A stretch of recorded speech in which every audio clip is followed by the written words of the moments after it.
And welcome into another duly noted podcast, of course, presented by ABC Fine Wine and Spirits and my good buddy Joe Calorio at Titan MRI. And we got a good show for you today. I think you're going to like it.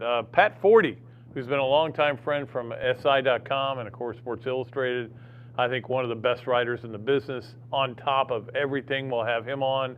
And then later in the show, Braden Gall, who's another longtime friend. That's all I'm doing is bringing my friends on. Robbie's on all the time. I may bring my brother on one day.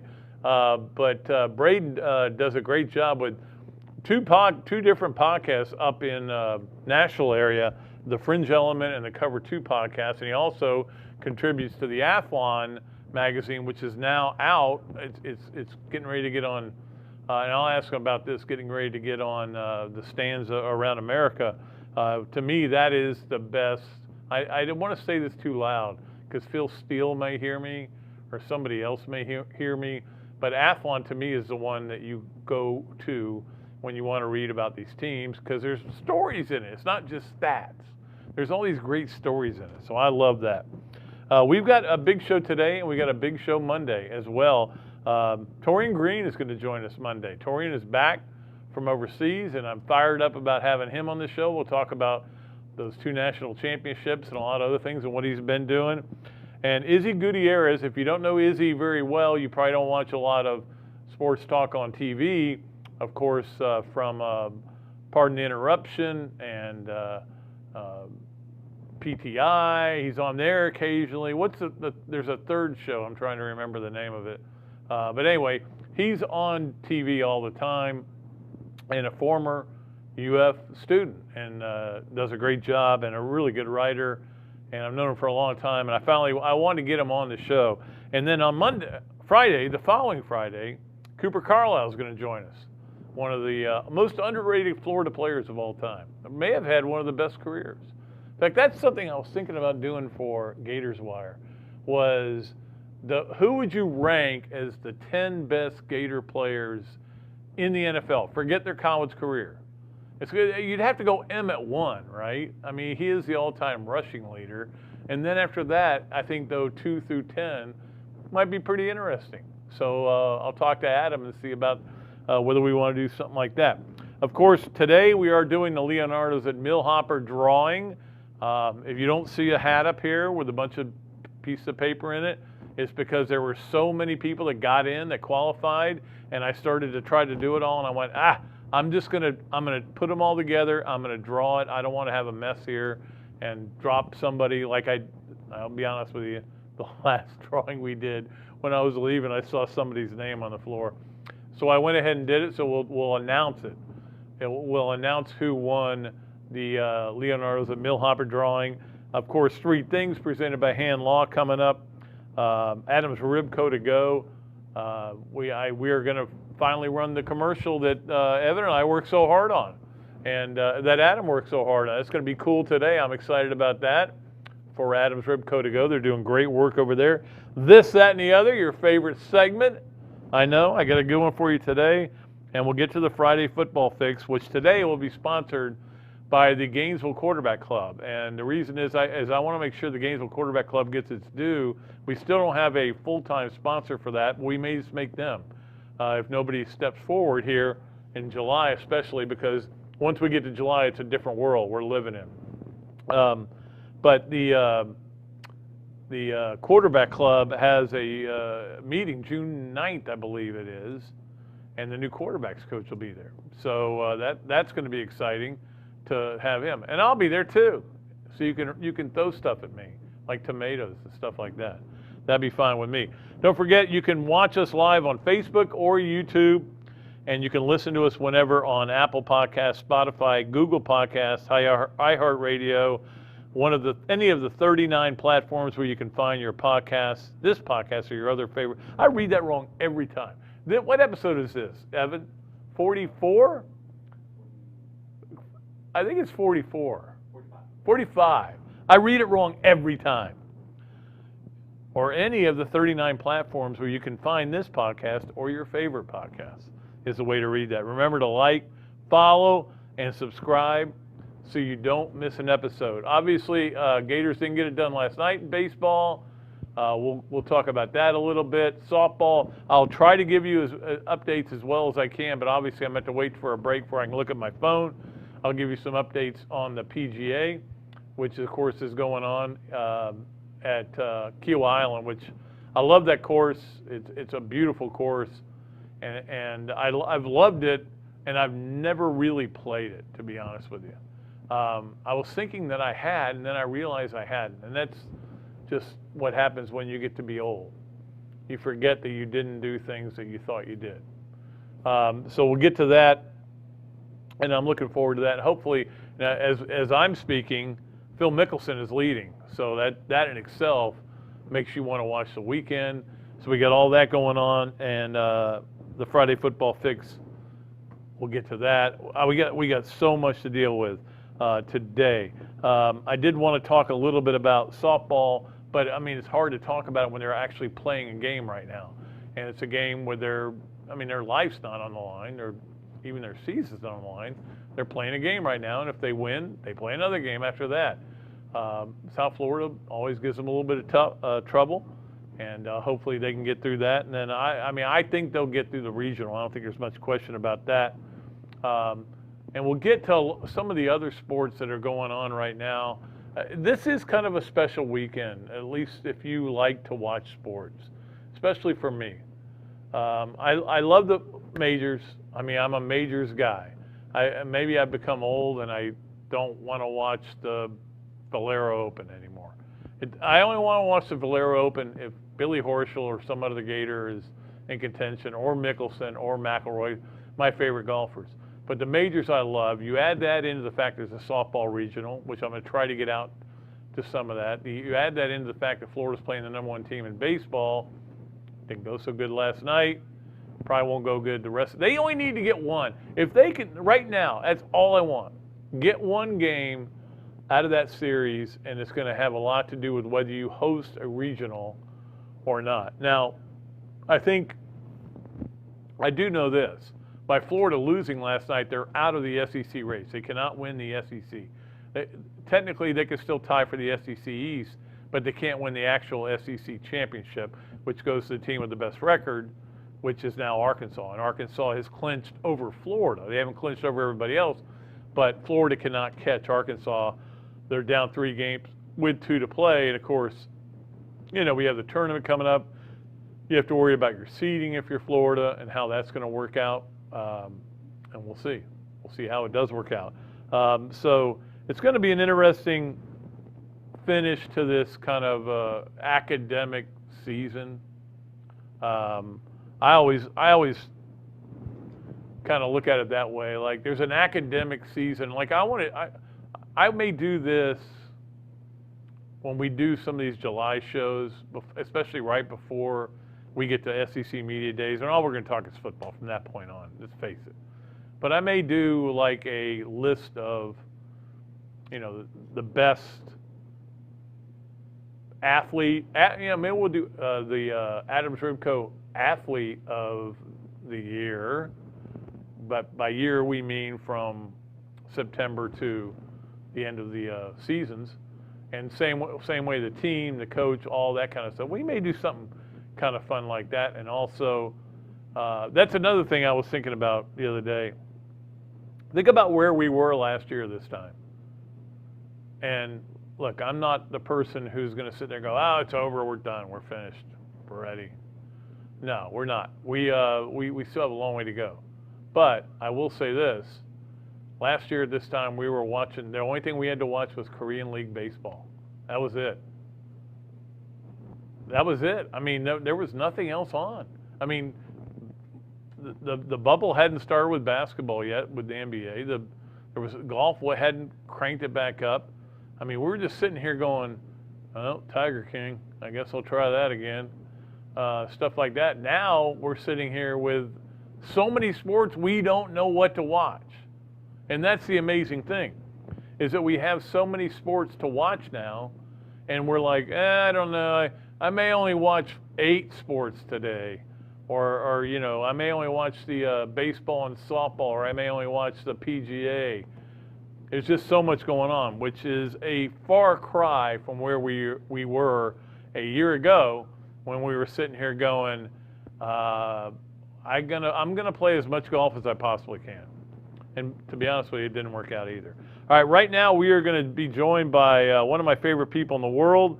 He was the guest on my final podcast for the Gainesville Sun, and one of the great writers, in my opinion, in the world, Pat Forde from SI.com. Patrick, how are you? I'm doing well, Pat. How are you? I'm doing good. I'm not retiring well, but I'm doing good. Hey, let's talk. I want to start off by asking you this poignant question. Has anybody at the University of Louisville broken a law today? We're taping this right mid-afternoon, so it's still relatively early. But to the best of my knowledge, no. If we talk long enough, by the time this is over, we may have something done. Yeah. It's incredible what's going on there over the last 3 or 4 years. But really, this thing with Dino Gaudio, who I was not a big fan of as a broadcaster, and I'll be honest with you, Pat, I had never heard of him before he got on TV. And then what he did with the job at Louisville is just unbelievable. Yeah. To have gone from, yes, a very just benign figure in the sport to suddenly facing federal charges. I mean, talk about one that came out of nowhere. This would qualify. I mean, he was a guy who, I knew him. I'd known him from when he was at Wake Forest. I had some good relations with him and knew him some here at Louisville. Seemed like a fine guy and everything. I would not have suspected him to end up facing federal extortion charges. But here we are. I mean, I think you come to Louisville and the crazy just comes with you. But explain why he's facing these charges to our viewers. Yeah, okay. So Chris Mack was getting rid of him, and they have had a 30-year relationship. And at one point, basically, you could consider Dino a mentor, basically, to Chris Mack. But Louisville has a bad year. They don't make the NCAA tournament. Mack decides he's going to make changes, and 3 days after the Selection Sunday snub, he tells Gaudio that he's out. And Gaudio reacts not well and erupts and apparently threatens to go to the media with NCAA violations that have occurred in the basketball program unless he gets 17 months worth of salary. And the notion, the allegations. Right? What's that? It's a definition of extortion. It is the definition of extortion. Absolutely. So now, could Louisville have handled this a different way? Probably. Could they have just said, we're not giving you any money. If you have proof of the allegations, we'll take them and then we'll report them to the NCAA and not perhaps turn this into a federal case, a literal federal case. But that's not what they did. And so now the allegations of NCAA violations are not major. But at Louisville, you've had so many other violations that everything's major or could be. So the question becomes now, what could the damage be to Louisville? And is Dino Gaudio going to jail? Remember when Tom Jurich was there and this was a model program and everybody admired what they did at the University of Louisville? Yeah. I mean, that's the thing. Yeah, but we were all writing stories, myself included, about how they'd been this up from the bootstraps, success story and gotten themselves into the ACC. And since getting into the ACC, other than Lamar Jackson winning the Heisman, there's not been a lot good happen. Well, let's talk a little bit about football and not even football, but the whole NIL. It's almost like you want to say NIL transfer portal because they're connected yet they're not, but they're still are going to change the landscape of football. It makes me kind of happy to be retired, even though I agree with both of these things happening, right? But I don't want to have to deal with it. I'm glad I don't have to deal with it, but it certainly is going to make the job of journalists that much tougher. Oh, boy. Yeah, journalists, coaches, athletic directors, compliance officers, and even players. I mean, it's more fair, but it's not an easier situation for them. I agree that, I think this is obviously long overdue for players to get some share of the pie. And my opinion on that changed significantly after the big spasm of realignment about 10 years ago. Right. And then it became, you know what, if we're just going to blow up the map and West Virginia is going to be in the same conference with Texas Tech to make more money, if this is really just about making more money, then give the players some of the money. So we are long overdue getting to a point where they're going to get enhanced ability to make some money. And then, the transfer part of it, it's going to be a one-time free transfer. And that's the case in most of the sports, in college sports. So why isn't it the case in all the sports? And we'll see how that goes. I think we're going to have this ridiculous explosion of transfers for a couple of years, and then maybe it'll calm back down. But it is a strange, unprecedented place that we are going into. Like I said, maybe a fairer place, but also a much more complicated place. And that's the thing, Pat, as you know, I mean, we already know which 4 teams will probably be in the college football playoff this year. I mean, and that is the problem that college football has. It's always the same teams. And so there's been this strong movement. And it was a movement that was always there. And then all of a sudden, this offseason, it has just gone full force towards not only do we want an 18 playoff, we may want 12. It's amazing to me how it just accelerated so quickly. Yeah, no, it's wild. I mean, it's like once everybody, I think, got to the point of saying we need a bigger playoff, it was like, okay, let's make it a lot bigger. I mean, that it was not just let's do incremental progress. Let's figure out a way where you're going to answer at least most of the primary criticisms. First primary criticism, you have a Power 5 and you have a 14 playoff. The math clearly does not work. So take care of the Power 5. But then, okay, how much further do you add beyond that? Do you add a 6th? Do you add a 7th, an 8th? Do you add 10? Do you add 12? And, you can go from there. Everybody wants a piece of the pie. The pie keeps getting bigger, so more people want into it.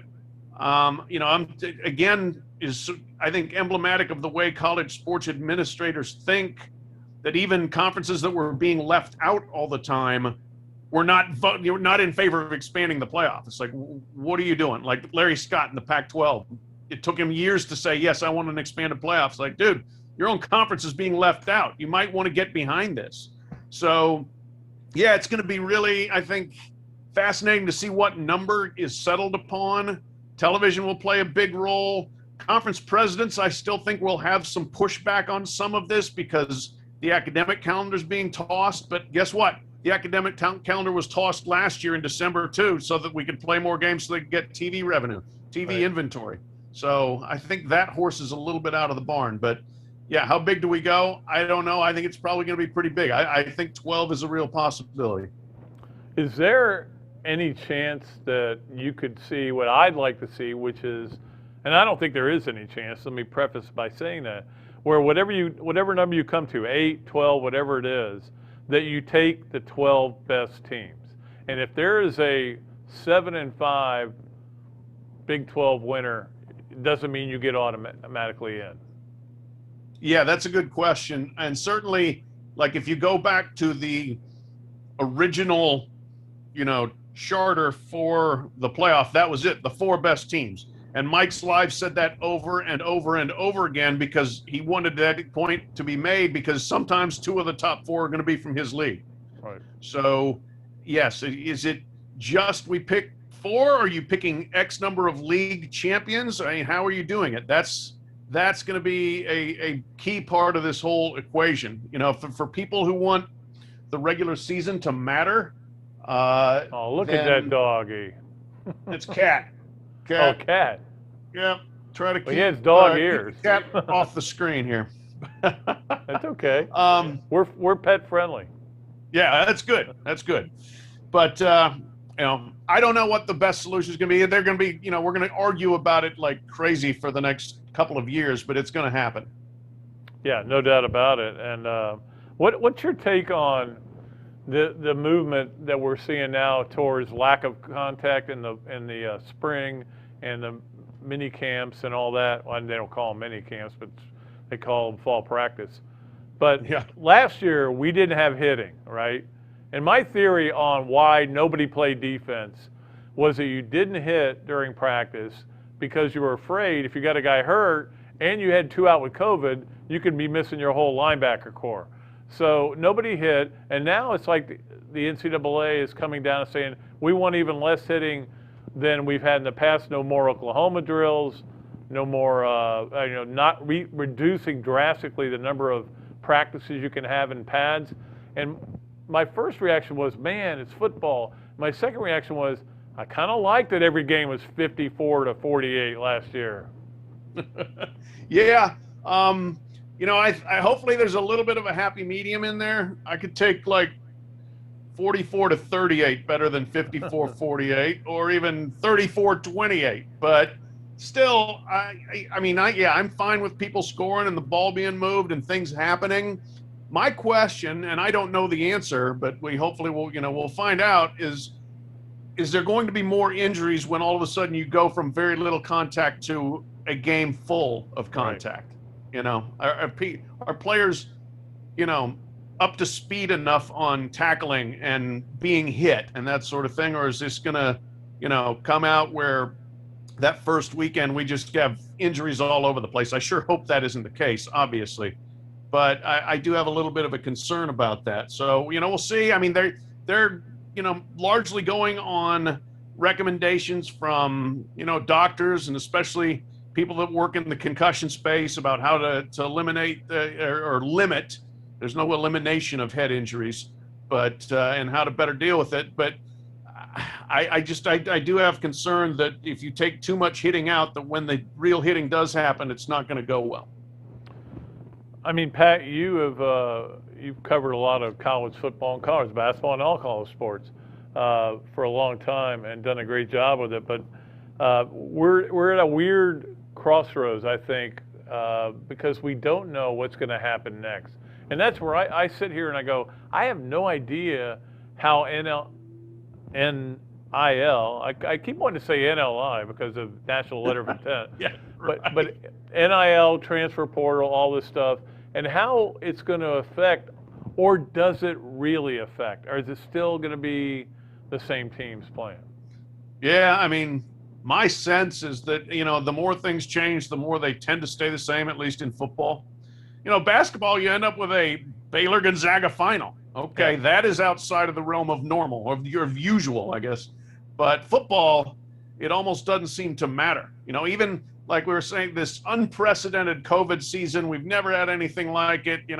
Things just turned upside down. Well, there's Ohio State, and there's Clemson, and there's Alabama, and here we go again. So, I'm not sure what necessarily upsets that apple cart. I think that transfers are going to go to the best schools. The best transfers are going to go to the best programs in football. That the players at places like Alabama and Clemson are going to get great NIL deals, and same with Ohio State. But on the flip side of that, I also think that there's a chance for a place where if you're the starting quarterback and you're a really good player at Boise State, they like football there. They like the Broncos. You could get a pretty sweet NIL deal, I would think, there. Yeah. If you're at UCF with the big alumni base, you might be able to get a pretty good deal there. Some of these places at the second tiers, they might be able to put together some pretty decent packages for you to at least consider if you're going to make a college decision based on that. I'm not sure how many ultimately will, but it's going to be part of the decision-making process. My one big fear about this is that you got a locker room after a big win, you win 28-24, and one of the players is upset because he didn't get the ball thrown his way, so his NIL money went down, and it takes away from just being a team. And I don't know that that's going to happen, but I guess maybe the doom and gloom he sees that possibly being an issue. Well, it's possible, absolutely. You'll have to see how that plays out, and if compensation is going to be game by game impacted by your performance, then yeah, that sort of thing could possibly weigh in. On the other side of that, my kids are all swimmers Right. in non-revenue sport where by no means is everybody on the same level of scholarship. Like you get a few of the really good ones who are on a full ride, and then you get some others on a half ride, and then you get some others getting 20%, and then you get some just pure walk-ons. Amongst the locker room there, I don't think there's a lot of talk of who's getting what money and that sort of thing. Now, it's a little bit different because that's coming straight from the school in scholarship form, but I just haven't gotten any sense from any of my kids that people were sitting around. The parents may be keeping track of who's paying what, but I don't know about the players themselves, where the athletes, whether they were possibly like, this is unfair, I'm only getting 50% scholarship and somebody else is getting a full ride. All right, before you go, what years are your kids now? Yeah, oldest is, God help us, he's a He's sports in the wrong writer, profession, I know Missouri. that. Yeah. And then middle is getting his master's at Georgia after swimming there, and youngest is a senior at Stanford. Wow, that's great. And Stanford, of course, reinstating a bunch of sports, that was a good sign for the way things are going there. Pat, it's always a pleasure to talk to you, one of my favorite people in the business, and hopefully one day soon we'll be able to get together and have a beer in a bar, because it feels like forever since we've been able to do that. That would be terrific. And even if you're doing a bad job retiring, you look good in retirement, semi-retirement. So keep it up. All right, Patrick, we'll see you later, bud. Thanks so much. Thank you. Pat Forde from SI.com. We have to take a break. When we come back, we'll be joined by Braden Gall. Of course, he is with the Fringe Element and Cover 2 podcasts, and also Athlon Sports. So we'll talk some college football with him. We'll be back with more here on another Duly Noted podcast. Hello there, everybody. I'm Pat Dooley, of course, from another Duly Noted podcast. And this is a great Adam Brewer, and he's just opened up a place here, Adam Brewer To Go. What gave you the idea to do this, to have a to-go place like this? We really like the fast concept, being able to get the barbecue. Now we have this new online ordering. So before it was a call ahead carry out, quick service. We have like a curbside kind of a deal where everything's ready to go for you. And then we thought, wow, we have a really great dine-in concept, but how can we make this streamlined for the customer and make it easy and accessible for all parts of town? Adam's Rib Co. To Go. Come on down and enjoy it. You can get your favorite alcoholic brands from ABC Fine Wine and Spirits delivered right to your door. ABC Delivers is available in Tampa, Orlando, Jacksonville, and all of the Southeast Florida. Earn ABC points for coupons and free bottles through abcdelivers.com. It's powered by FedEx Same Day City, and you're going to love the price. Free with a $50 purchase for the first 7 miles. So wine, spirits, beer, and everything you need to celebrate. Get it delivered. Shop abcdelivers.com. Titan MRI, North Central Florida's premier independent diagnostic testing MRI facility. At Titan MRI, we're focused on you, the patient, having a great customer experience. Our MRI equipment is modern and 75% quieter than any unit in its class. And our MRI unit has one of the largest openings of any of the newer high-strength MRI units, which allows comfortable scanning for potential claustrophobic and larger patients. At Titan MRI, we look forward to serving you. Thanks so much to our title sponsors, ABC Fine Wine and Spirits and Titan MRI, and to our pick sponsor, Leonardo's of Millhopper. You can find us live on Facebook and YouTube, or listen at your leisure on Apple Podcasts, Spotify, and Google Podcasts, or wherever you find all your favorite podcasts. I'm excited to continue this podcast and to have your company on board as a sponsor. If you're interested in being part of the show, email me at patrickdooley54@gmail.com or give me a call, 352-317-3444.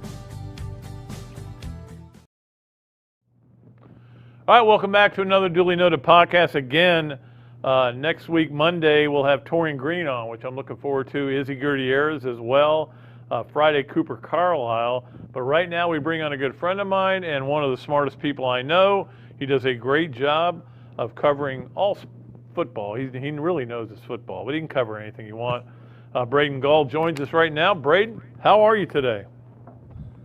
I'm even better with that introduction, my man.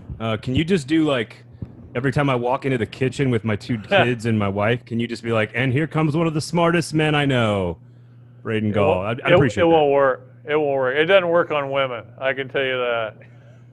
People always tell my wife how much they like me, and she goes, him? Why him? My wife's the same way.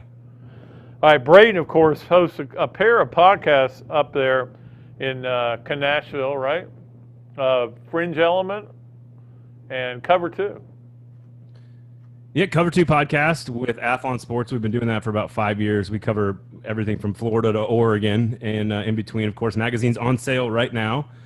So go to the website, athlonsports.com, click the little button, buy yourself a magazine. And then we just launched last September a show dedicated entirely to SEC football fans. A friend of mine, Erin Dugan, who worked inside of an SEC football department for years, she wanted to kind of cross over and join the dark side here in the media. So we launched Fringe Element, which is an SEC sort of football and lifestyle podcast. So check that one out as well. All kinds of football podcasts in my life right now. Yeah, I've been on with her and you. That was a lot of fun doing it. And in fact, anytime you need me, I'm happy to do it. Athlon is, to me, the sports Bible of college football, even though people tell you it's Phil Steele or some of these other things. But to me, that's the most entertaining read. That is the one where you're going to go to get stories you hadn't thought of. It's a great idea generator for Googans like me. Is there anything special you have coming out this year? Because I know they're out. Well, it's funny. Like I've known Phil for a long time. I don't know these people that you're referring to that think Phil Steele is the definitive magazine, other than gamblers. I think he's magazine. I think that's mostly it.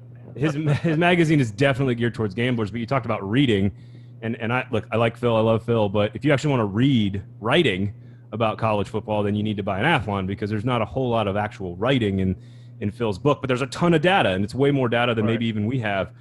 But we have somebody covering, and this is something that I'm most proud of.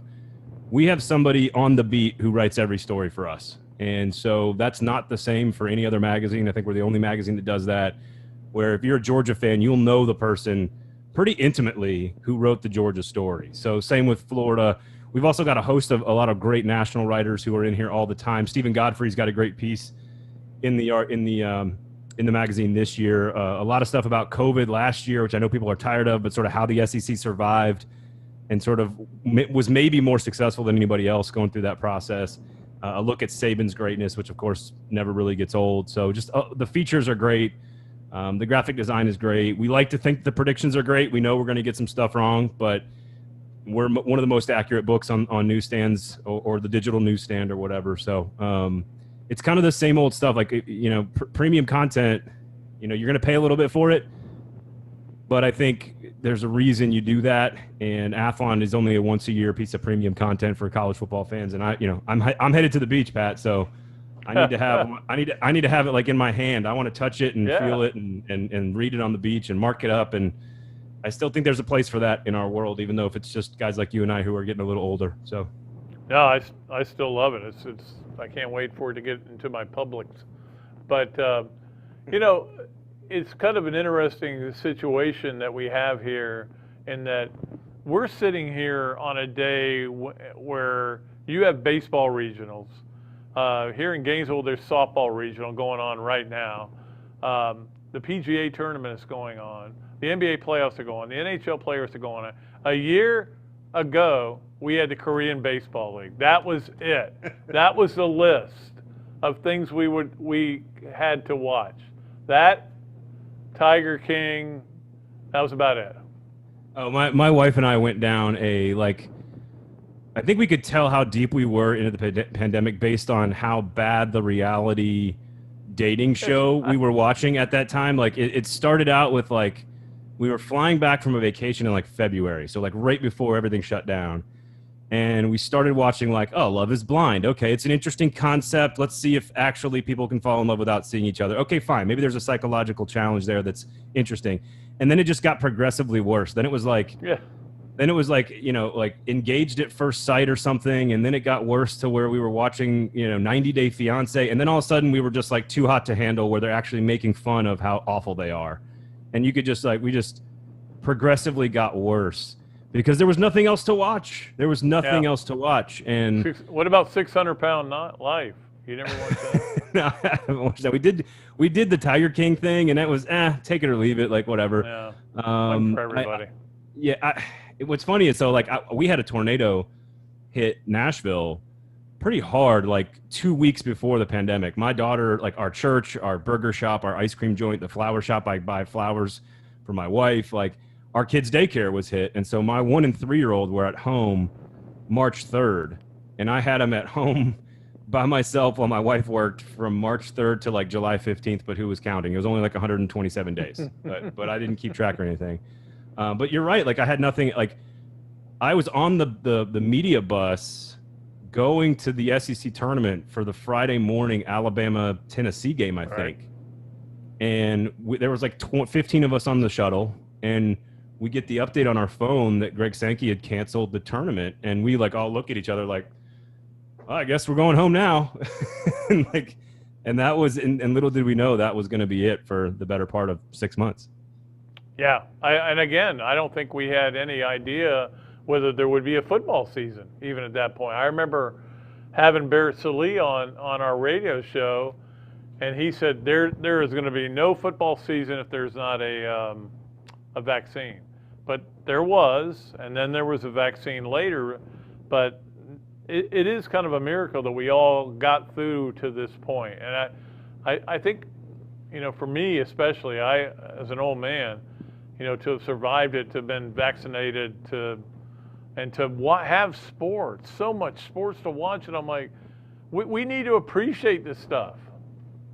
Well, I think, you know, you say it's a miracle that we kind of all got through it, and I would argue that we didn't, and I don't want to make it too non-sports related here, but you know, there's part of America that number, when they see that 600,000 or whatever, that you're a part of that. And you know, my family was a part of that. We lost someone very close to us, and totally healthy, you know, 62-year-old man. And you know, when we see that number, we're very different than a lot of families who didn't have anybody impacted by that, which is wonderful. It's great that families got through it safely. Our family immediately, my wife and my daughters and I were fine, but you know, our family as a unit didn't get through that. And the biggest problem I have is if you even just, and what's funny is I'll try to spin this forward to sports, Pat. Name, image, and likeness, and expansion, and transfer portal stuff, right? There are certain people in the media, college football media, and that are acting sort of on behalf of the fans. If we want to go back and look at fear porn, which was like, oh my God, let's be cautious about the coronavirus. We've never seen this before. Let's actually consider each other's feelings. Like, there's just as much fear porn about name, image, and likeness and the transfer portal as anything. Like, the sky is falling. College football is going to change forever. It's going to be a free-for-all of free agency. And I just want to be like, where are all those people that were screaming about fear porn with a deadly virus who are now sitting here and screaming about a guy getting a $5,000 endorsement from a barbecue joint in Gainesville? Like, come on, like, how is that going to change your life as a college football fan? And so the pandemic actually changed people's lives. This stuff that we're talking about with college football this year that's coming into effect here very soon, it's not going to change your life as a college football fan. Like, we're all going to sit in the same seats, sing the same fight songs, wear the same colors, and cheer for our same favorite teams as we always have, and it's not going to be any different. But not every family came through the pandemic exactly as it was before. So just want to point that out. That's a good point. And I try not to worry about this stuff. I'm just glad I don't have to cover NILs and all that now that I'm retired. But I'm curious. You look like it.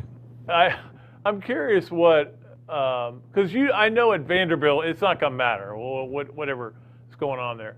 But at other SEC, and it's not going to matter at Alabama, but at other SEC schools, what we're going to see in terms of attendance because attendance was dropping already. And there's going to be, I think there's going to be an initial rush to be in a stadium again and cheer and scream.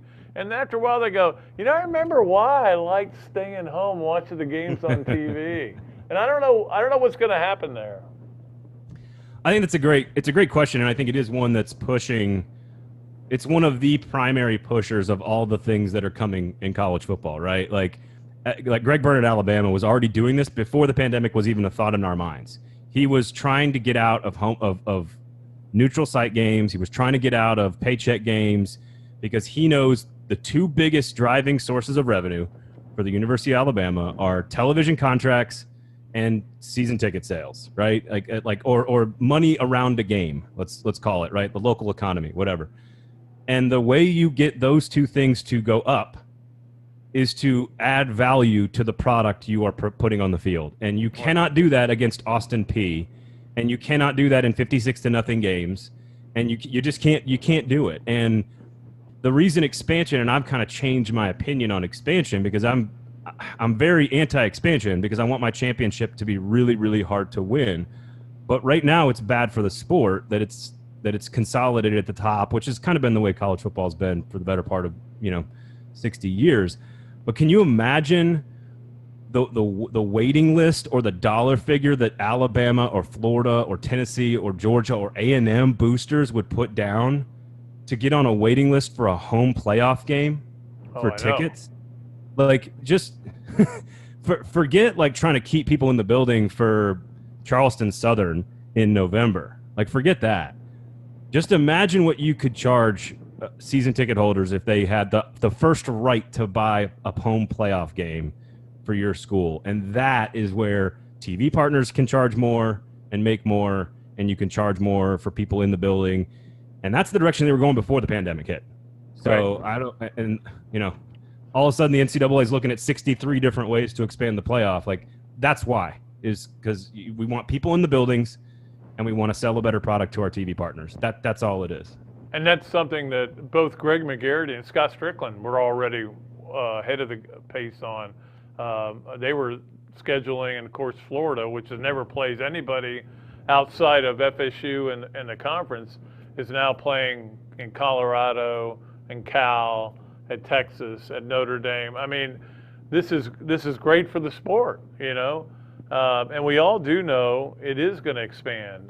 Where do you think it lands when the five families, as I call them, get together, the five conference commissioners, and they decide on how this is going to be? Do you think because it's clearly going to be 8.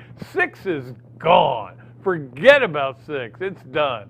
But it's going to be at least 8. Do you think it'll stay at 8? Do you think it'll go to 12? So, as I said, I'm anti-expansion, sort of in principle. But if I'm going to step back and out of my own personal interest and say what's best for the sport is two things: to have the talent we try to have the talent dispersed across the country a little bit more than just the top 5 or 6 or 7 schools. Right. But you have to do it naturally. You can't force it. I don't think there are rules you can put in place to, like a salary cap in the NFL, but you sort of have to do it naturally. And expansion kind of does that a little bit, because then Iowa and Missouri and Michigan State and Virginia Tech and Oklahoma State and all these really good Tier 2 programs can say to their fans and their coaches, like, look, come to here, we can make the playoff. Even though we know that they can't actually win 3 games in the playoff. So the goal is to spread the talent wealth a little bit. And number 2 is to keep entire cross sections of the country from checking out of the sport. That's the biggest problem, is we can't have everybody west of the Mississippi, not named Oklahoma, stop paying attention to college football, by the end of October. We can't have, that's bad for the sport. We need the entire country, because the playoff has made the sport a national sport. We need the whole country paying attention for it to be at its peak. That's why it was the lowest rated national title game in 18 years, because it was just Alabama, Ohio State again, even though it's two of the biggest brands. So I think if you're going to swing at it, I mean, I'm with you. 6 doesn't solve any problem. It'll probably end up at 8 if I had to guess. But swing big, go to 12. Like, if you're going to take the swing at it, take a giant hack, man. Take a Pete Alonso, just hack at it, man. And go polar bear. Well, as a Mets fan, I'm a big fan. So 12 gives you a lot of interesting bullet points to keep the regular season valuable, because there's a reason to make that top 4, because then you have a bye week. There's a reason to make 5 through 8, because then you get a home playoff game. And then there's a reason, obviously, to be 9 through 12, because then you get in. And then it becomes something like Omaha in baseball, where you go to your fans and your recruits, and you don't celebrate necessarily the national championship. Of course you do, but like what you really are going and selling is like this Omaha-like Final 8, Final 12 experience. Look at us, we made the playoff. Come play for Iowa, whatever. And you can make the playoff too if you come to Iowa, and hopefully that spreads the wealth and creates interest. And if that happens, really all we're doing is tricking 90% of the college football world into thinking that they've got a chance. That's really all it's Right. doing. But it might work. So, All right, last question for you before I let you go. There has been a lot of talk, and again, this is media talk. Okay, this is not like it's not like the presidents are sitting around with their pipes going, "Harumph, we need to do this."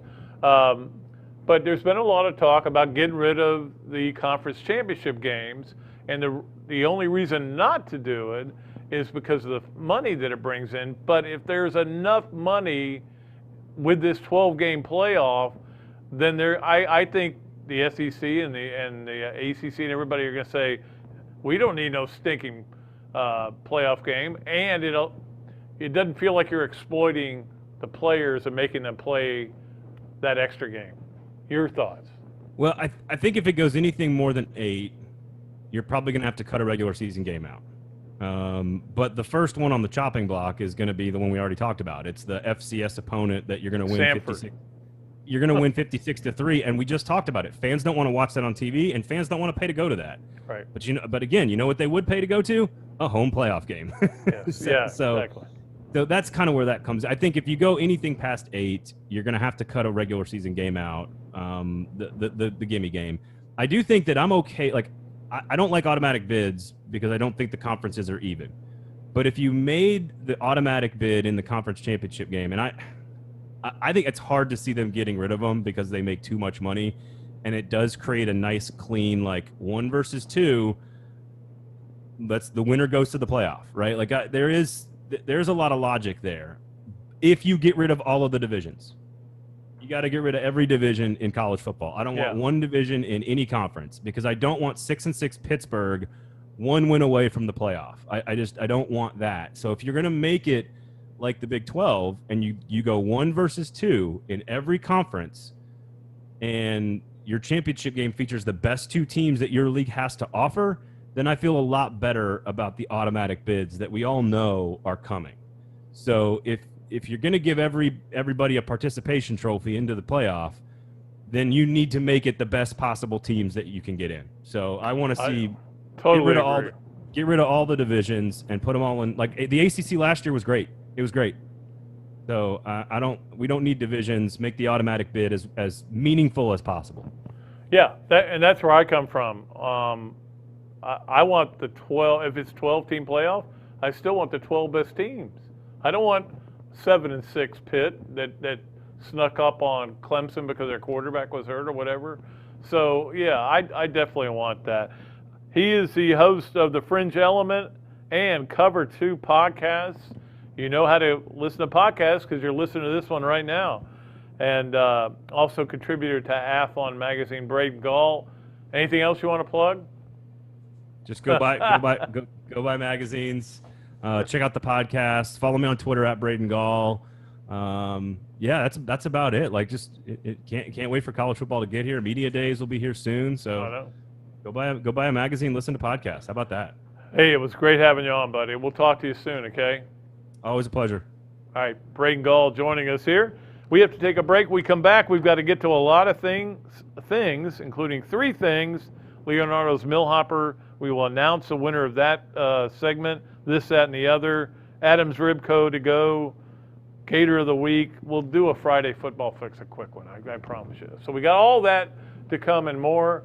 You're watching or listening to another duly noted podcast. You can get your favorite alcoholic brands from ABC Fine Wine and Spirits delivered right to your door. ABC Delivers is available in Tampa, Orlando, Jacksonville, and all of the Southeast Florida. Earn ABC points for coupons and free bottles through abcdelivers.com. It's powered by FedEx Same Day City, and you're going to love the price. Free with a $50 purchase for the first 7 miles. So wine, spirits, beer, and everything you need to celebrate. Get it delivered. Shop abcdelivers.com. Titan MRI, North Central Florida's premier independent diagnostic testing MRI facility. At Titan MRI, we're focused on you, the patient, having a great customer experience. Our MRI equipment is modern and 75% quieter than any unit in its class. And our MRI unit has one of the largest openings of any of the newer high-strength MRI units, which allows comfortable scanning for potential claustrophobic and larger patients. At Titan MRI, we look forward to serving you. This is Pat Dooley, and I want to tell you about my friends at the Gainesville Quarterback Club. I'm a member, and you should be too. It's the oldest Gator booster club in the world and a great place to meet new friends, network with prominent business people, and hear a great collection of speakers, including Dan Mullen, throughout the football season. Go ahead and give John Stevens a call at 352-222-8516 or sign up on the website, quarterbackclub.org. Thanks so much to our title sponsors, ABC Fine Wine and Spirits and Titan MRI, and to our pick sponsor, Leonardo's of Millhopper. You can find us live on Facebook and YouTube or listen at your leisure on Apple Podcasts, Spotify, and Google Podcasts, or wherever you find all your favorite podcasts. I'm excited to continue this podcast and to have your company on board as a sponsor. If you're interested in being part of the show, email me at patrickdooley54@gmail.com or give me a call, 352-317-3444. Okay, welcome back to another Duly Noted podcast. Really want to thank our guests, Pat Forde from SI.com and Braden Gall from the podcast he do, Fringe Element and Cover 2, both very good. I've been on them both. And also Athlon magazine, we want to give them props. He's a contributing editor for that magazine, which is a great magazine. We already talked about that. Again, Monday, Torian Green and Izzy Gutierrez. That should be a great show. Florida softball right now, 0-0 in the third. So we'll try to keep you updated on that. Phil Mickelson is leading the PGA. They don't want to do this to me. Make me watch Sunday with anxiety because I love Phil and I would love to see him win. I'm just kind of waiting for him to hit it sideways. And we'll see how that all goes continuing forward. We need to get to a lot of things here, including three things. Three Things is presented by Hand Law, a Florida law firm which helps clients with government. You can learn more about Hand Law by visiting its website, www.hand.law. The firm is available for consultation in Jacksonville. My lucky town, Gordon Soley. Three Things presented by Hand Law. Number one, I really just wrote down the Tebow thing, and I could do 20 minutes on the whole Tebow thing. So he finally signed the contract that last week people screamed about whether he was going to sign. Now it has been signed, and they're screaming again. And someday he's going to get cut, and they're going to scream about that, or he's going to make the team, and they're going to scream about that. Just let the guy play football. It is just, the jealousy level is ridiculous among some of these dudes, man. Just calm down and let it happen. Whatever happens, happens. Rich Eisen put it best. I was listening to his podcast the other day, and he said, you know, the only guy who should be mad is the 90th guy who would have gotten a chance to make the Jaguars team. There's one guy. That's it. Nobody else should be angry about this. Now, that guy's got a bone to pick. You gave a chance to a guy who hadn't played in 9 years, and I didn't get a chance. I'm not any good, by the way, but I might have been able to wow you in camp. It's just, the whole thing is ridiculous. Number two on Three Things presented by Hand Law, Florida tennis tonight against Texas to get to the finals. This is as far as a Florida team has ever gotten. In 2000 and 2005, they made it all the way to the Final Four. They're in the Final Four right now. They play Texas. Florida, of course, the number one seed. It's a great team. Lost a doubles point again last night. They can't seem to figure that out, but then they win it in singles. If they can win tonight, they get to the finals. It's 7:30. If you have the Tennis Channel, I don't think I do, but I might. I don't even know if I do or not.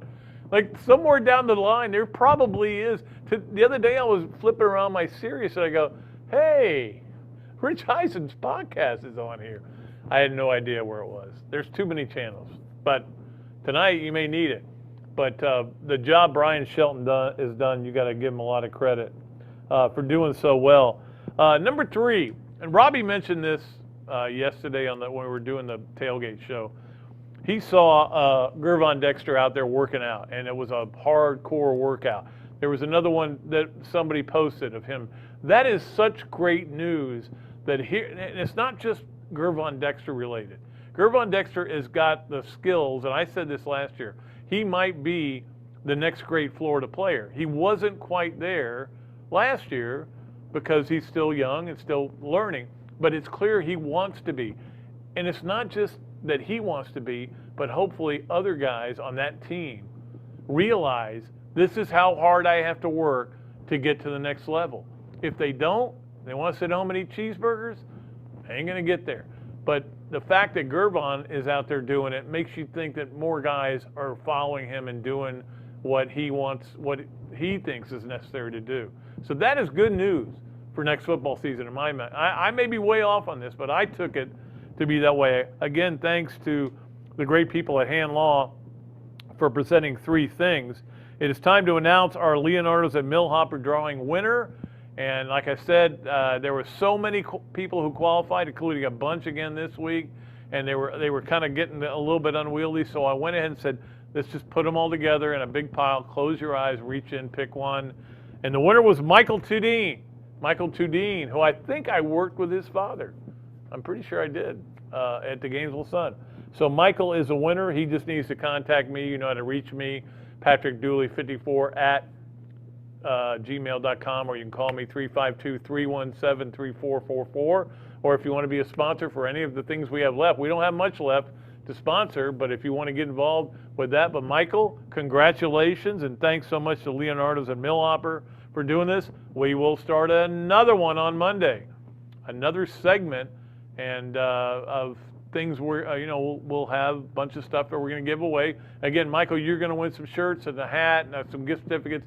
I'll let you know exactly what it is when you call me or text me about that. So that is our Leonardo's and Millhopper drawing, and we appreciate them so much.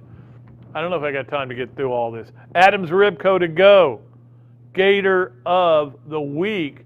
Hope you like the commercial that Evan put together.